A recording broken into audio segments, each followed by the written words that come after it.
e Tatăl meu. Stelele își urmează mersul, El pilotează universul și zâmbesc, mă liniștesc. Seara când privesc spre stele, știu că dincolo de ele e Dumnezeu, e Tatăl meu. Stelele își urmează mersul, El pilotează universul și zâmbesc, mă liniștesc. Și încep să pictez viața în culori, am să realizez cel mai frumos tablou. Dumnezeul ne iubește, toți copiii sunt comori.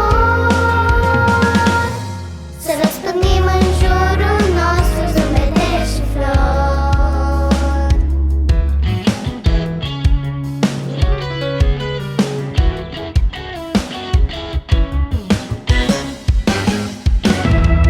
Dimineața-i bucurie, mă trezesc plin de energie, să creez, să explorez.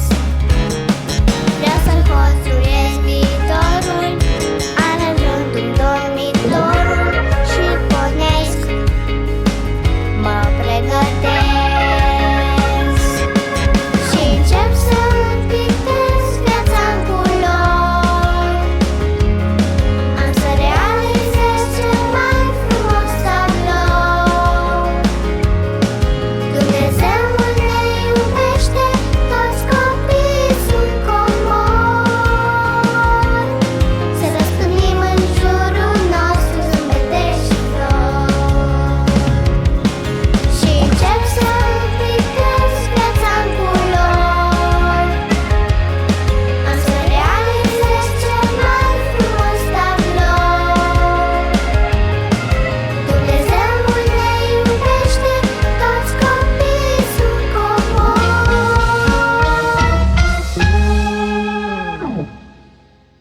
Să răspândim în jurul nostru zâmbete și flori.